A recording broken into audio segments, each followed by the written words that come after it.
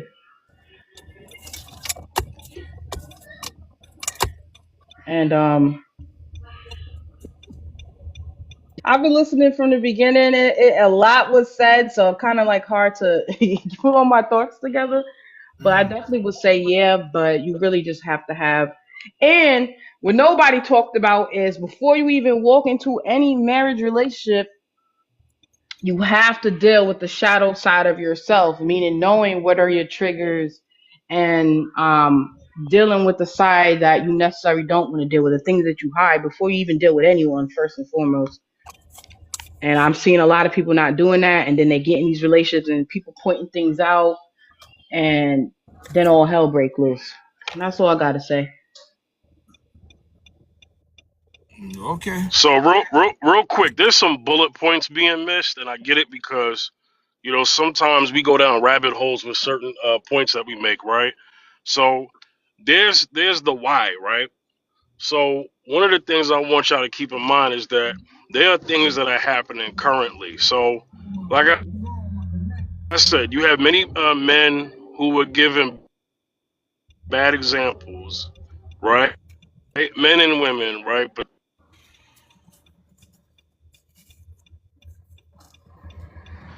a lot of fear is being taught. They've seen it somewhere, but there's also a reason, right?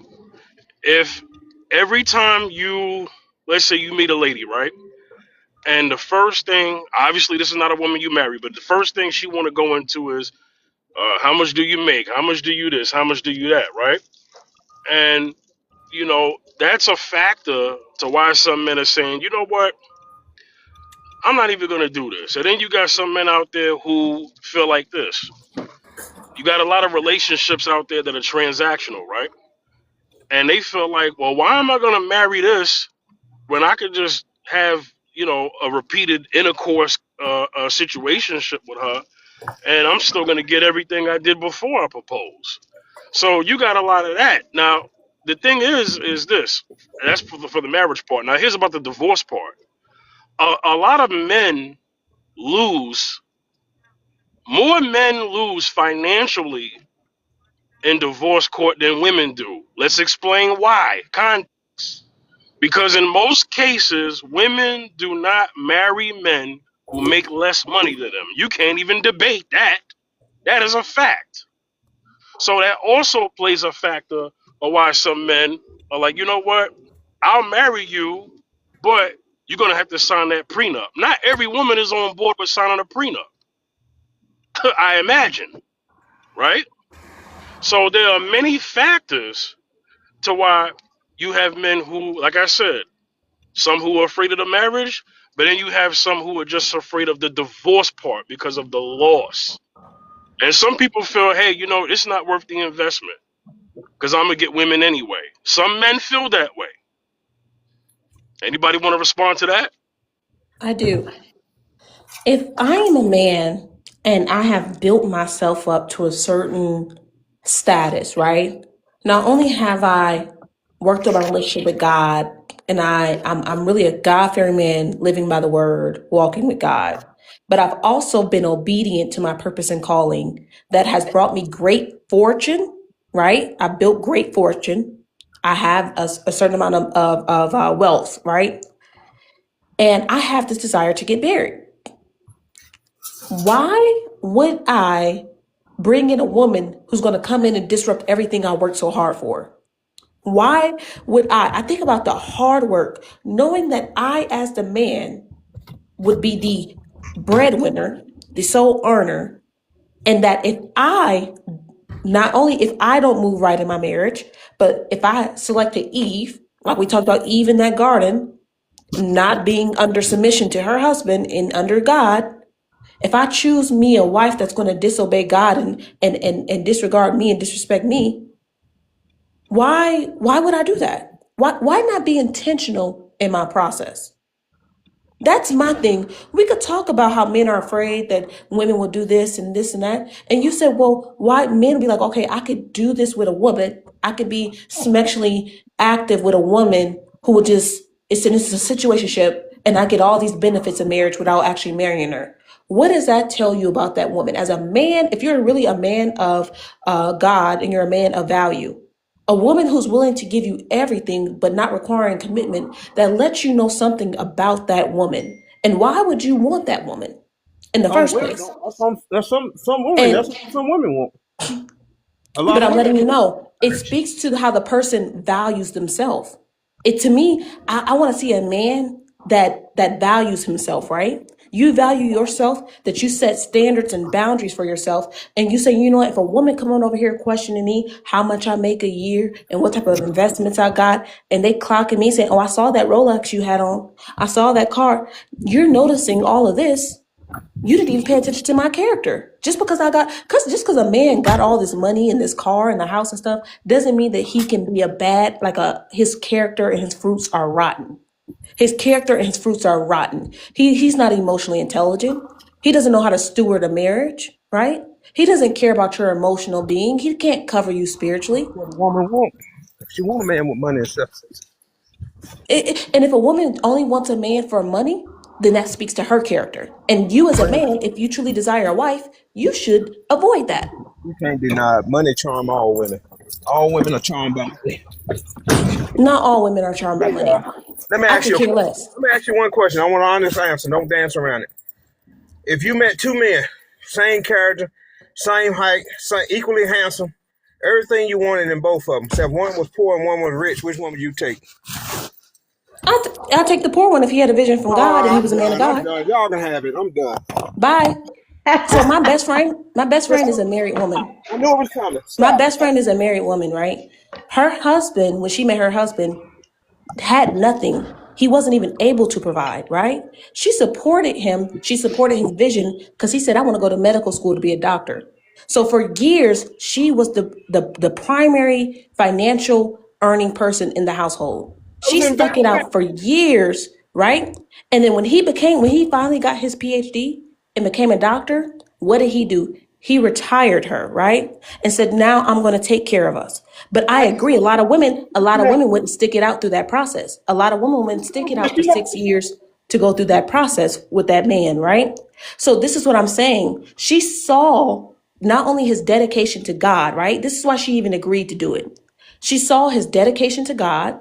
She saw him being obedient to the purpose and calling. She vetted him and paid attention to the fruits that he was bearing. And that's why she agreed and said, you know, just all because you can't show up for me financially, I will support you and I will be obedient to what the Father is. She saw a soft life. She saw those investments. Just like when a woman buy you a gift for $10, she expect one back for Say $100. what you want. Say what you want. You're looking for that. It was an investment. She didn't do it out of kindness of her heart. You don't know her. How you speaking on a woman you don't know? I know. You ain't got to tell me. How you speaking on a woman you don't know? Because I know how women operate. You can take that booty somewhere Do else. you? You sit up here and told me a bold-faced lie that you would take the poor man. That would leave okay. everybody behalf. If two I men feel are sorry for you. the You one seem of very them, bitter. the one of them is poor, and you decide to take the poor one, you're mentally ill. Yeah. And that's what you're telling me. So I don't need. That's why I said I don't talk to you anymore. You're mentally ill. I know you're gonna think leave off this live and look in the mirror and feel so much better about yourself. Sure I am. Mm-hmm. I think have Avoid somebody the that needs scriptures. We just me. read 2 Timothy 3. 2 Timothy 3 said, avoid men as these. He was talking about you. No. It said, boy, wicked women. It said, you'll never know the heart of a woman. A woman lay beside you for 20 years like she love you. Get up in one day and tell you she never loved you. She would put you what she can get. Protect your Great. assets, man. Boo-hoo. Protect your assets. Boo-hoo. Don't let I no get woman what he's Just saying too, bully but y'all into yeah, Justin marriage. Timberlake said, cry me a river. Don't let a woman bully y'all into a marriage by saying, oh, a real man would do this, a real man would do that. That ain't never bully tactics. Boo-hoo. Don't Poor fall for it. John. Them days are over with. Poor John. I Use your think discernment. No, poor you. I'm good. bruh. I think I think someone touched on this once and said because my standpoint is it's a contract, That's exactly what it is. right?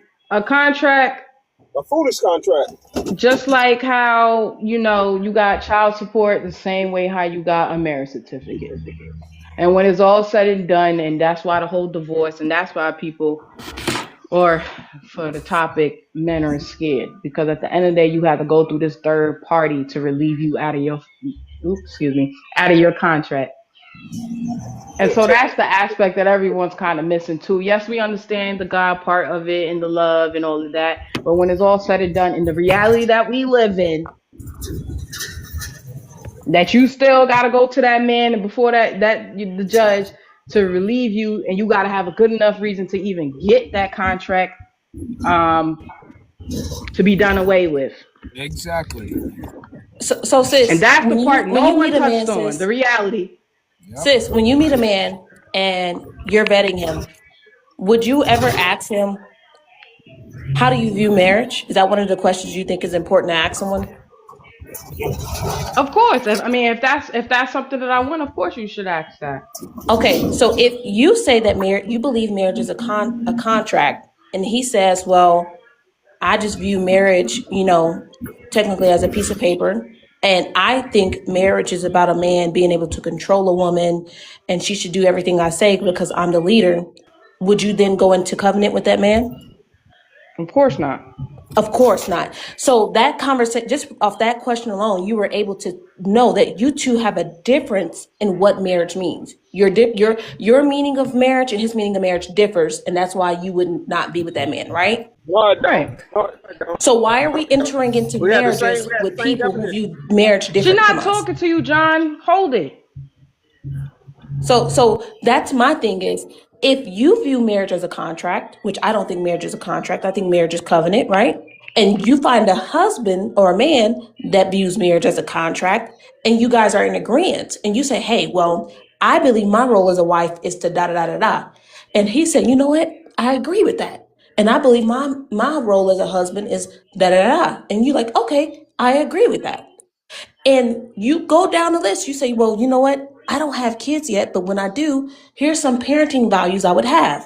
And he's telling you his parenting values. And so far, everything seems to agree, right? You're breaking it down and you're like, hey, I would like you to be the breadwinner so that when I do have children, I can stay at home and be with the kids. And he's like, okay, fine. We can work on a plan so that I can become the breadwinner. And then after I get to a certain place, you can stay at home with the kids. Do you see that these are very intentional conversations and things to make sure that you are equally yoked to someone before going into marriage? Because if you guys differ on the basic things about marriage, afraid of divorce, of course you're going to be afraid of divorce. Of course. It is, but that's why, like you were saying before, people don't be having those conversations, and then they end up doing it anyway for whatever reason, and they find the demise later on. Lena, real quick, because I hear breadwinner thrown around very loosely, right? Yeah. Would you agree that there's a difference between the high earner and the one who's actually spending?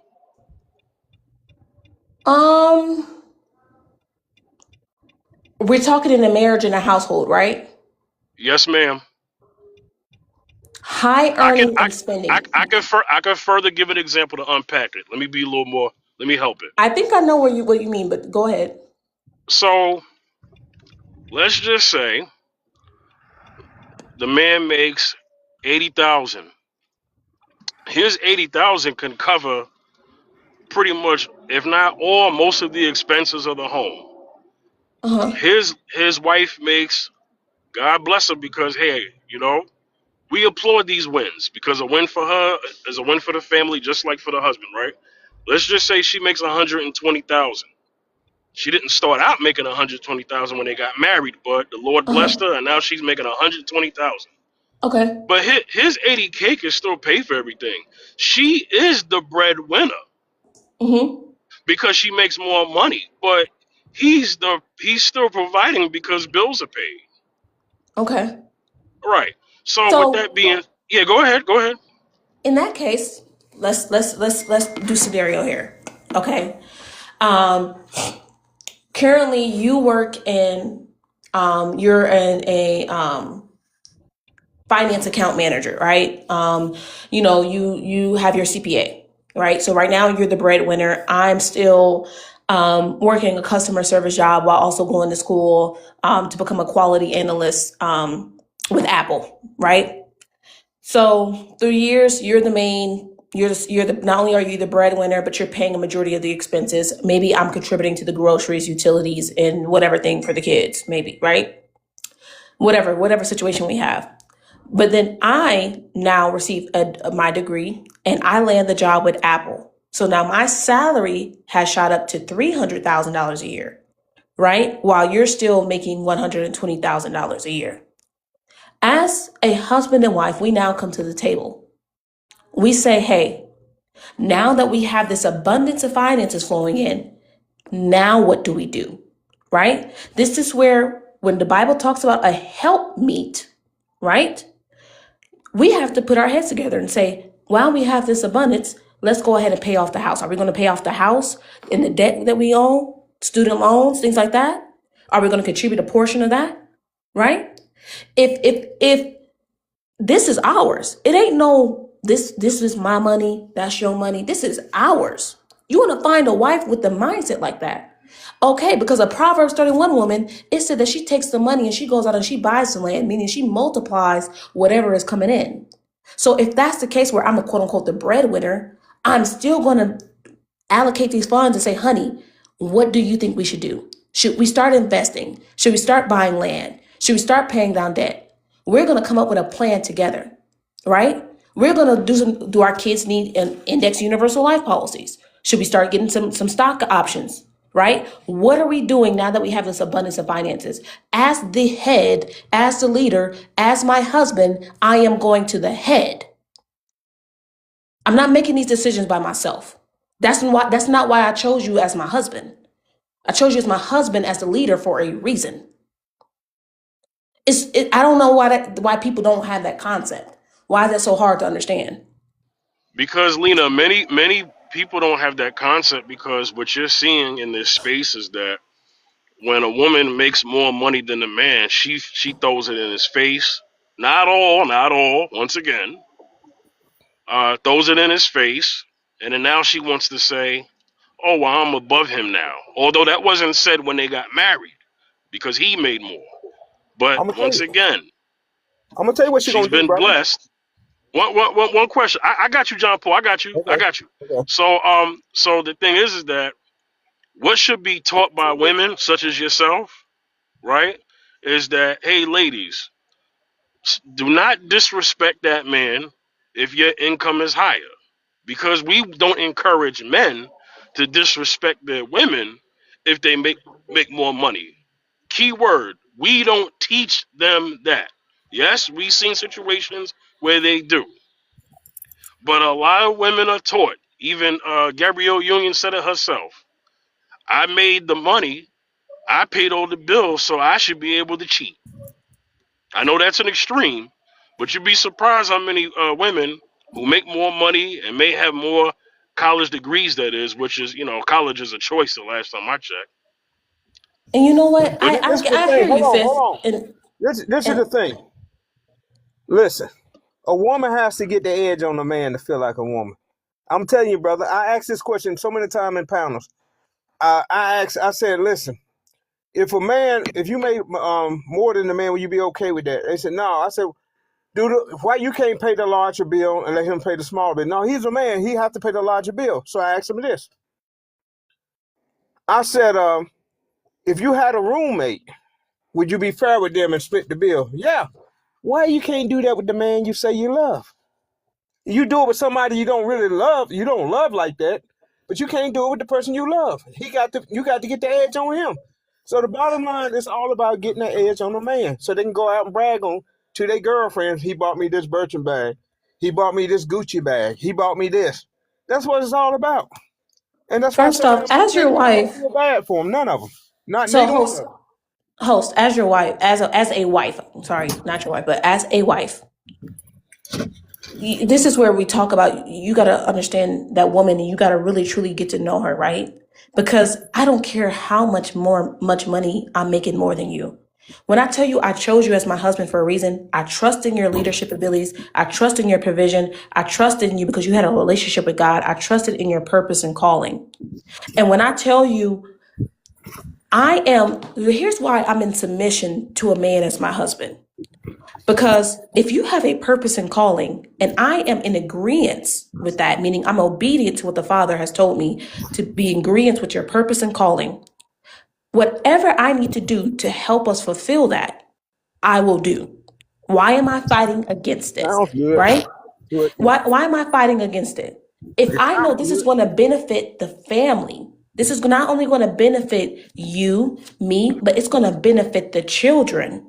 Possibly, if it's really like that, it could benefit our parents, where you can help support your parents who are elderly, or maybe you want to start something in the community, right? It's supporting your purpose and calling. Why wouldn't I not want my husband's purpose and calling to be supported through what we're doing? Let me ask you a That's the question. whole purpose of a godly woman. Let me ask you a question. If your man made $50,000 a year I don't want to talk to you because you're not a godly man. and you made $150,000 a year, your mortgage was $2,500, your miscellaneous bill was $800, will you be okay paying the $2,500 and let him pay the $800 since you make the most money? Can't answer that, can you? Because you wouldn't do it. You got to get the edge on it. It's all about getting the edge on the man. And these suckers out here still letting y'all get away with it. It won't be me.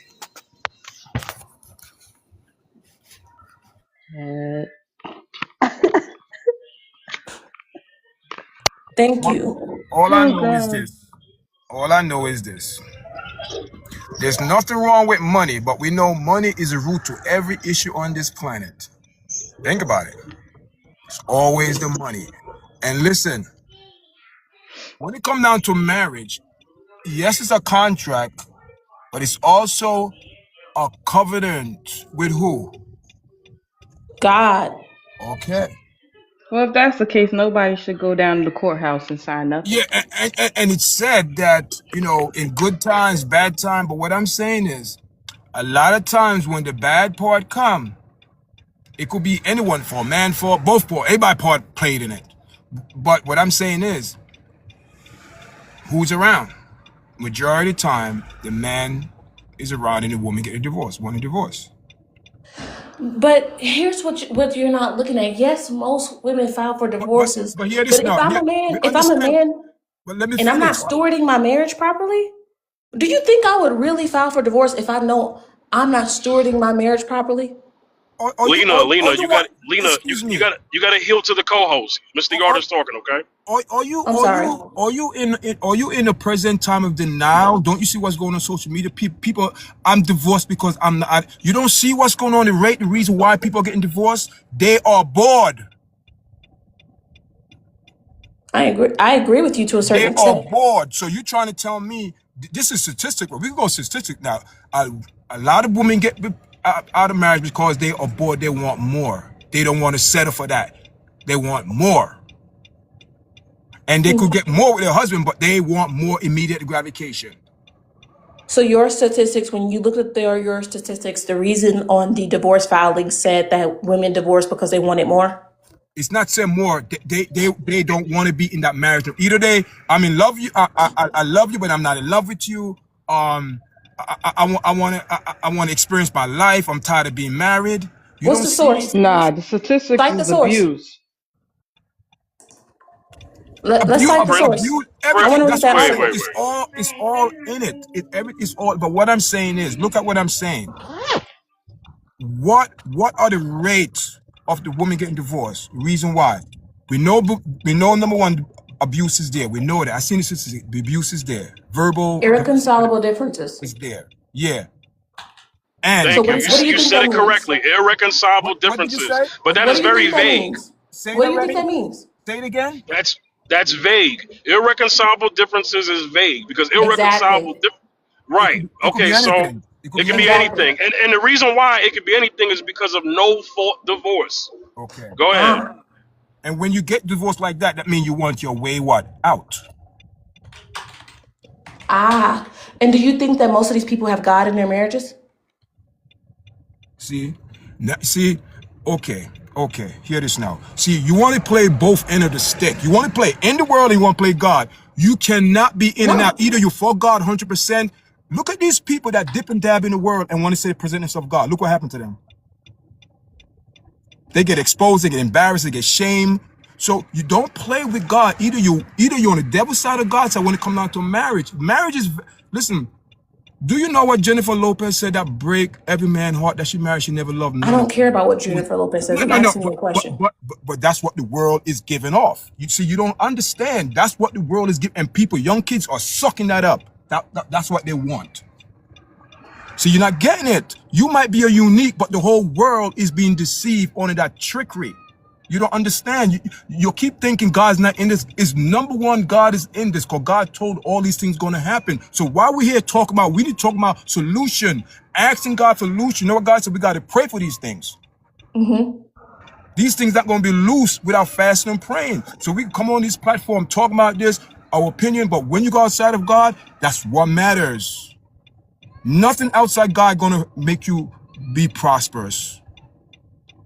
It's a worldly satisfaction and gratification. You're getting a worldly money. You get money. Everything is money. But beside the money could save your marriage? No. People Okay. are compromise their character for what? For money. Okay, so yeah.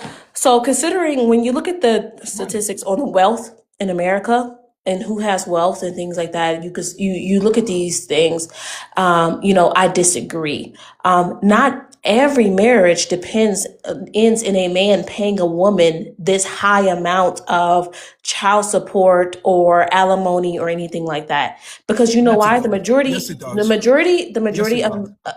the Yes, it majority of does. Americans cannot even afford to have a household where the man is the primary caretaker, right? A majority. So when we talk about the millions of divorces that are happening in America, or I should say the hundreds of thousands of divorces that happen in America, a majority of American households are not financially ran by one man. Right? It's usually two people contributing to a household. The average household in America for a married couple is under $100,000, usually somewhere around $60,000 for both the husband and wife, right? So when we talk about, oh, they're doing this for money, if $60,000, one person can make that by themselves. If the average American, mind you, I believe there's over 60 million Americans in 60 million people in America. So if the average household in the average divorced couple is bringing in $60,000, you think that they divorced for money? What do you think? Lena, It's not. let me talk. Let me talk to Lena real quick. Lena, I know where you're going. I want you to understand something, and I know the stats myself, but you will hear in a lot of situations, regardless of who makes what. You have heard in many situations where women say that they were suffering. Not all of them, but you'll hear some women say financial abuse. I'm sure you've heard someone say that before, right? Financial abuse. I've heard it. Okay, so everything may not be divorcing over money in terms of how much one makes, but there are many cases where the woman has filed for divorce because the man has lost income. That I happens. agree. I'm Not not not disagreeing all with the that. time, not all the time, but it happens. So that is technically divorcing over money in the sense of I'm divorcing you because you no longer can provide for the family. Hmm. Not And I'm divorcing you because you don't make enough money. You was making money.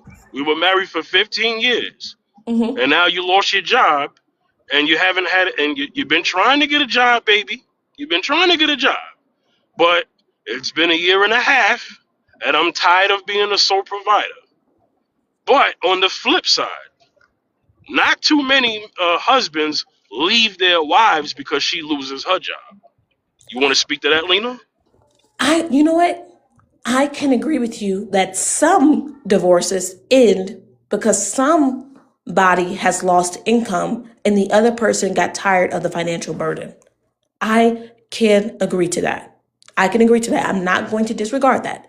When we're talking about a majority of divorces, a majority. See, I know that Yard doesn't like to speak in generality, but I do like to speak in general of the No, because majority you of cannot. When it come down to one person individual, you cannot speak in general. 'Cause each situation is different. I'm speaking in general. We cannot bring up So you, America. We cannot bring up America and then think that one situation fits all. we're That's not disingenuous. we're not saying that. But what I'm saying is that's the issue with people. They speak and make general statement, and it doesn't work like that. Okay, do So you know? I can't Do sit you, here and say okay, do you that, know the oh, divorce? Do you know the divorce rate between black couple? Do you know what's the divorce rate on that? Do you know yeah, the the divorce rate, I believe the last time I looked at the divorce rate for black men and women, it was somewhere around 44%. and single parents household, the mother? What's the percentage of that? You see what I'm saying? If you want to go up that tree, there's numbers that listen. Women think they could do it by themselves because they're making more money, and that's an issue. Oh, so you think that when we talk about black women being single mothers, you think black women choose to say, yes, I got this guy, let me have a baby by him, and then leave him so that I could be a single mother?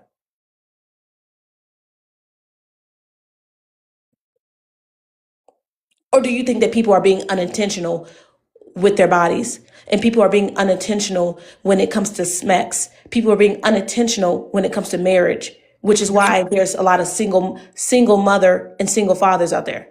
Why? First off, lack of God. That's always going to be the reason.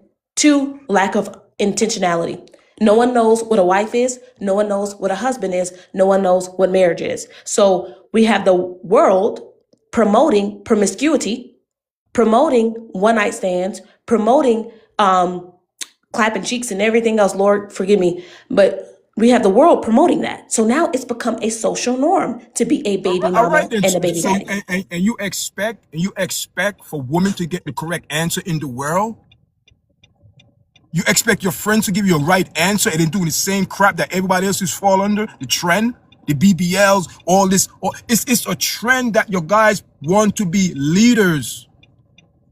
It might not fall, it's not my fall under your umbrella, but your guys want to pick up the host or the mantle of a man. You need to be feminine, be a companion, be a helper. When your husband is down, you lift his arm up. That's what it's supposed to mean. But when trouble come, he can't afford that trip. Who's teaching the women to be wives? Who's teaching the men to be husbands? That's the question. You grew up in a household, you have a parents in the household, but you didn't have a mother and father. Let's talk about that. You had parents in your household, but you didn't have a mother and father teaching you anything. So you went out into adulthood making mistakes like your peers, right? Choosing the wrong men and women, right? It all goes back to the upbringing. It all goes back to the foundation. It all goes back to the foundation. Yes, a majority of this world is lost. A majority of this world is missing the point of covenant, of marriage, of coming together, having babies and creating families. But the majority of the world is being deceived by the enemy. You have podcasters giving female bad advices, telling them this, giving your guys all of this propaganda, make believe that your guys, could choose your man. I want this man. That man is not there. That's illusion. Mm. And You're your guys right. your guys fail to understand. And this, where it's going to go back to Adam and Eve, because the devil gave her illusion, something better. Yeah, but Adam was supposed to be the leader in I that gotta and chase always that be by her bag. side. I gotta chase that bag. The bag chase. Everyone is chasing the bag for what? And why I'm talking morals. You got women out here with no headship, and you wonder why they're making the decisions that they're making, right? You got men out here, young boys out here with no headship, and you wonder why they're growing up being the type of men that they are, right? Again, it all goes back to the foundation, right? So when you talk about the podcast that women have, there's Andrew Tate, there's Fresh and Fit, there's that one guy, Andrew, he's another guy, some other guy. There's a lot of men telling other men these foul and these demeaning things that's leading them astray, right? There's a lot going on in the world, but if I'm someone who wants to be different, I don't want to be like everybody else in the world. I don't want a marriage like this. I don't want to continue to have children out of wedlock. I don't want to continue to struggle financially. I have a mini computer in my hand right now that I'm talking to you on. I could go to TikTok and search how to save money, how to stop living check to check, how to have a second income, how to have passive income. I can go to the internet and search these things up and get the information, right? If I don't want to be like the people around me, well, let me find some people that I feel like are doing well, that's following God. Let me change my circle, right? Let me change my circle. Let me change my surroundings. Let me change my people. Let me change the places that I'm going into, because obviously I'm not growing, I'm not evolving, and I'm going to be stagnant like the rest of the people around me. Again, internal and external awareness is everything.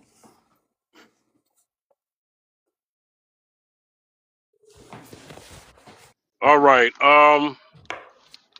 Is that J Dub? J Dub, you there? Yeah, I'm here. How are you guys? Hey, welcome to the panel. So the rules are when you join, respect, don't use any foul language. Respect the host, which is me, Fifth, and Yard Chat. Okay, one mic at a time. I may have to end this live pretty soon, but J Dub, I'm gonna let you speak. Can you answer the topic first, and then you can get into the discussion? Are men afraid of marriage or divorce? Your turn. Yeah, I think they're afraid of divorce. I honestly don't think marriage benefits women as much as it does men, but divorce benefits the mothers and the wives more than the man. Yeah. And I was curious too, because Yard Chat was talking about how men are supposed to be the leaders. What is a leader to you? Like, how would you describe that?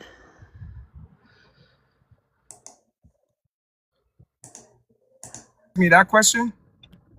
How do you describe a leader or a provider? Yeah, listen, a man of God who follow the concept of God, he's a leader. But Don't that's let, don't let, I know there's in between, there's detail, but what I'm saying is, I'm a firm believer, if you study the Bible, how a person's supposed to act, how a man's supposed to treat his woman, how a woman's supposed to act, it gives you the example how a husband to be. Amen. Yeah, and I agree. I'm just saying because I feel like we all as a society know what like wives are supposed to be doing and the wifely duties and stuff, but men, in not just men, but like society in general, providers is always financial and it's so much more than that. And I that's why I was asking, like, what do you What you know, think? one thing the Bible said that one of the best thing that you could have, you could heal the sick, you could raise the dead, you could preach the word of God, you could do all of that. You know what the best thing to have? What? Love. Oh yeah, that's what Jesus was teaching. So when you have love, love make you accepting the person. Love make you coexist with that person. Make you just love that person genuine, and you accept that person for what he is. And if you a person, you know, good vibes, you share things, you'll have a reunion, a good relationship. That's love make you appreciate the other person than yourself. Because you love yourself and you want to give that love back. That's what it is. You love yourself that you want to give it back. So the love you're going to give out is that godly love. What's going to come back? Love. But when you don't give love the right way, partial love, it's not going to be pure. It's going to come back distorted. And that's the problem. When it comes back, does it come Mr. back Yard. with good vibes? Yeah, go ahead, brother. Mr. Yard, I'm gonna give the mic to you, but for the audience sake, I think I know why she asked that question. And J Dub, don't take any offense in this. Mr. Yard, we understand what the scripture says about from milk to meat, right? Yeah. Okay, that's the mentality we need to have on this stream, from what I can see. So I don't. Some things may not.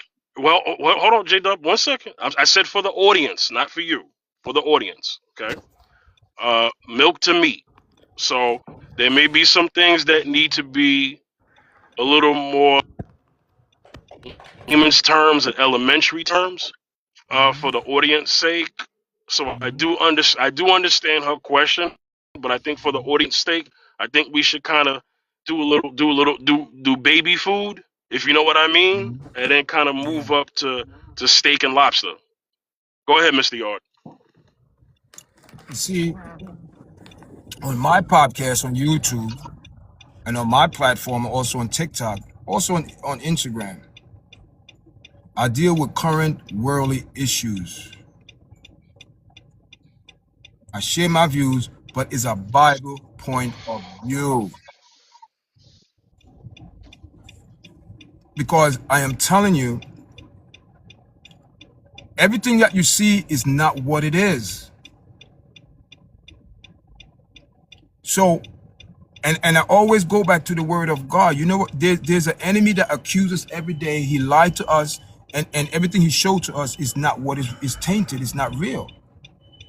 and he presents himself to every person how the person want to themselves to feel or look. That's how we give that look to that person, and forgetting that we don't have the mindset to sit down and fathom what he's going to do, because I'm not saying give the enemy a lot of credit, but he have powers too. He exists, and that's one of the biggest lie is to convince people that he doesn't exist, and the world is buying it.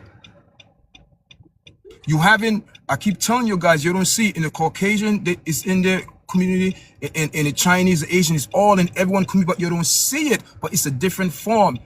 What the enemy is displaying, he's displaying a leadership of femininity to men.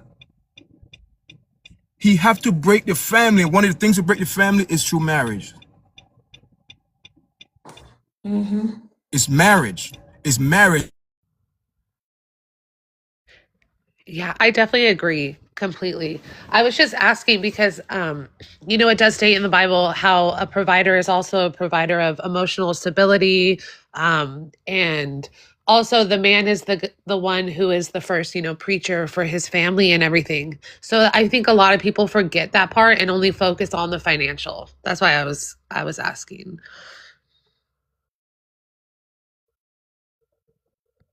And sorry I interrupted before. I was just going to say I'm not sure what that metaphor meant, but now I get it. My bad. J-Dub, you're okay. I just wanted to I felt led to kind of say what I had to say real quick, because I know some things are simple to us, those who are seasoned, and some things are extremely complex. So I just wanted to kind of say that. And like I said, it wasn't an offense to you, because I don't know you, but for the audience, because this is not just a Zoom conversation that's private. This is a live stream, and everything is a teachable moment. Everything. And so I just want to make sure that was said. So I'm going to have to end the live, but before I do, I would like everyone to give a closing statement, keep it brief. And once again, thanks for everybody for joining. I've been live for almost 3 hours, and I appreciate everyone who supported the show. We go live again Saturday afternoon, 1 p.m. Eastern, 12 p.m. Central. Okay? Next live is Saturday. All right. J-Dub, since you came on last, and too bad you couldn't be in the conversation earlier, you have any final thoughts? And like I said, keep it brief. Keep it to 1 minute if you can. Oh yeah. I don't have much to say just because I wasn't here, but thank you guys for having me, and I'll definitely be back. I like combos like this. And no offense Definitely taken come at all. back. We are no problem. This is a civilized panel. These ain't these toxic TikTok lives that been coming in people's algorithms. I promise you. Yeah, I We're like gonna be a that. civilized panel. Okay? There we go. Okay. All Thank right. you guys. Lena. No problem, J-Dub. Be blessed. Lena. Hey, I just want to say thanks for holding the space. I appreciate it. I kind of run my life similar. I don't have certain people on, but I run the faith-based live. I do topics that are surrounded and rooted in the Word of God. We talk about all things from relationship to marriage to certain topics about discernment, faith, anything regarding the Word of God is typically what we talk about. But yeah, again, I appreciate you for holding the space. I appreciate you, brothers. I don't know what you do outside of this app, but hopefully, you guys can continue to reach other men because the word of God needs to be spread everywhere. So yeah, thanks. I can chime in real quick. So I am the fifth general on Instagram, Facebook, and Twitter. I have a podcast called the Mr. Z and Fifth podcast. My co-host on that podcast, his name is Zacchaeus. He was on here earlier. We've been doing that podcast since 2017. I'm the one that's new to TikTok. Okay. Right. Okay. But I've been on the Mr. Z and Fifth podcast is on all platforms, all podcast streaming platforms. Like I said, YouTube, our videos of our podcast are on the YouTube channel, Fifth General TV. If you go to my page, I have all of my things listed there to connect with me, okay? So I appreciate you asking that. Lena, I Yeah, actually enjoyed you. thank And you. you know what, Lena? I don't know how many podcasts you go on, but as you can see, I respect people up here, okay? As long Absolutely. as they're cool. You know what I'm saying? I let Absolutely. them talk. I understand that sometimes, the energy could be a little crazy with streams, but what I do, I make sure that I respect people as long as they respect me. That's all. And you're welcome to join anytime, okay? Anytime. Absolutely. I'll go ahead and follow you. You I can appreciate follow me. I'll go live too. So if you ever see me here on live, feel free to join in. Again, we have very similar conversations.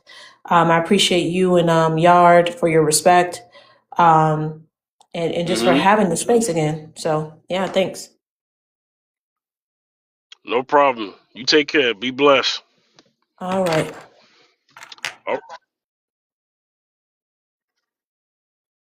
all right, y'all. I got to go to my day job. All right. I want to thank everyone for joining in. Uh, we do different topics each live. Afternoons, Tuesdays, Thursdays, Saturdays. All right. 1 p.m. Eastern Time, 12 Central. Y'all be good to yourselves. Be blessed.